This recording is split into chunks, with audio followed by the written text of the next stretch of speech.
Hi, everyone. This is Diana Palm, the Love Witch, and this is the Awakened Empath podcast, the show for empaths to awaken to their full potential by using their spiritual gifts to go from being haunted to being a healer and really empowering themselves and living a purposeful life.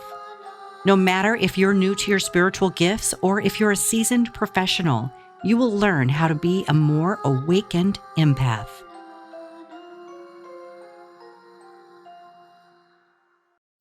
I've been helping empaths empower themselves for over 30 years. And in all of that time, I found that one of the most common attributes that empaths have is that most empaths experience spiritual attack as part of their awakening process. In this podcast, I'm going to share a personal story with you that set me on my own path to becoming an awakened empath. This will help you discern what a spiritual attack looks like and what you can do about it. Many years ago, I married a man who was trying to overcome demons from his childhood. He was physically abused by his parents and drank alcohol to drown out his painful memories. As a young empath, I thought I could save him with my love. My daughter and I moved into his house, which we quickly learned was very haunted. Empaths often experience hauntings at some point in their life. My daughter was only 3 years old and was visited at night by a male ghost wearing a hat. There were many supernatural things happening in the house. Some felt positive and some felt negative. This was a point in my life where I began to discern between different spiritual energies. And this also began my dedication to learning everything I could about the spirit world. I dove deep into learning Reiki and many other healing modalities to ensure that I could keep my daughter and I safe. Shortly after moving into the house, I noticed how out of balance the energy was. My husband's drinking escalated, and he started to become passive, aggressive, and physically threatening. During this time, I wore a cross necklace around my neck, and it would not stay around my neck. The cross would jump off my necklace in many different areas. I literally saw it once jump off my neck while walking into a store. It fell off at the gym when I was working out, and it fell off once when I was brushing my teeth and went down the drain. I recognized we were under spiritual attack, so I brought my necklace into a jeweler and had him permanently solder it onto my necklace. The home environment continued to get more and more uncomfortable, and I began to feel unsafe with my husband's drinking.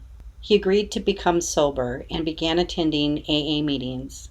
As an empath, I tried to go with him for support, but the counselor told me to go home. This was my husband's journey, and he had to rely upon himself to do it. My daughter and I gave him a cross necklace to wear for encouragement and spiritual support. But as my husband sobered up, he became increasingly violent. And this is when I began to fear for my daughter's safety and my own. Spiritual attacks are not about the location, but rather about the unhealed human emotions and the chaos that fill the home. During a spiritual attack, everything will feel off. There will be arguing, abuse, alcohol or drugs, money problems, and things going wrong in and around the home. It's like a big, dark cloud has covered your life and will impact everything going on in your life. I moved out with my daughter and lived in undisclosed locations. We were even homeless at one point. My faith was strong, and my top priority was to protect her. We began to make friends and settle into our new life when my ex-husband tracked us down. We were eating lunch with a friend in his tobacco store. My husband asked to speak to us outside, and when we followed him out to the sidewalk, he put on leather gloves and went back in the store and attacked our friend. I secured my daughter and ran in to stop the fight. Papers were flying, vases were broken. My husband had my friend pinned to the floor and was punching him in the face. I jumped upon his back and wrapped my arm around his neck in a headlock to pull him away from my friend. I remember yelling out for help, then looking around to see that no one was there. I said to God, "Why do I always have to do this alone? I yanked my husband's body over toward the counter where the phone was, and with one hand outstretched, grabbed the phone, held it to my shoulder, and dialed the police. They asked for the location and then asked me, "Where is your husband now?" And I answered, "He's in a headlock. Hurry." At this point, he quickly left the scene and was apprehended a few blocks away. And after the dust settled, we found his cross necklace on the floor. It was covered in blood. I held it in my hand and I knew he had chosen the wrong side. He had given in to his demons, and there was no going back for us. Empaths are often victims to abuse and narcissists because of their generosity, kindness, and ability to love and see the best in people.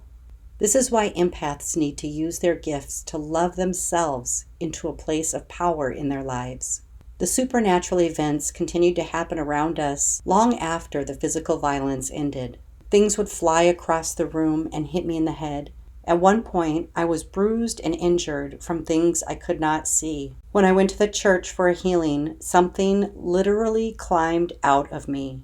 I had my head bowed in prayer, and I saw my sweater lift as it was being expelled, and felt the claws move up my back. The healer informed me that in an attempt to save my husband, I had taken on his demons. She guided me to fill up on love immediately so they could not return. Things quieted down after that, and I've been helping people heal this energy in their lives ever since. Empaths know when things are off. Empaths feel darkness in people and in places, but empaths are also healers. Part of their gift is to grow in spiritual strength, to shift these energies on earth, and to help people. Empaths who awaken to their inner strength are super empaths and make powerful leaders. An empath, this is your divine calling. No matter what extent you have experienced the darkness or spiritual attack, it is your destined path to overcome this energy, to empower yourself, to love yourself first, to clear the energy around you, and to stay in a balanced sense of harmony, inner power, and strength. It is possible to experience spiritual attack that is not as drastic as the one I experienced, but there is always a similar energy pattern that bring about lying, causing confusion, and an overall darkness in your life. This energy invades every area of your life: finances, your relationships, and your stability. It may prevent you from moving forward in your career or finding true happiness. And even though it feels like a curse, it is bringing out in you your greatest gift. It is illuminating your inner strength and your spiritual integrity. It is shaping you into a divine leader. I've been working with empaths for over 30 years and helping them to really shift out of spiritual attack and victimhood, leaving toxic relationships and situations, and finding their inner strength and power in their lives. And through this, they become phenomenal leaders and healers. They find their divine calling and begin helping others do the same. Empath, no matter what you have experienced, you are not alone. You see things and feel things differently than the masses. There is a reason that you have the gifts that you do. My dance with demons has led me deep into an understanding of the spiritual world, spiritual entities, and how they impact humans. I've written a guide called Genetic Ghosts that can help you navigate through this in your own life and help you find out why you have been spiritually attacked and how you can empower yourself to get out of it and to heal your life. My goal with this podcast is to empower you, to give you a voice of strength and connection. I am an awakened empath, and my goal is to help you become one too. Thank you for tuning in with the Empowered Empath podcast. To reach your full potential as an empowered empath, be sure to check out my online courses and private healing sessions at www.dianapalm.com. And be sure to share this podcast with an empath that you know and love. We'll see you next time.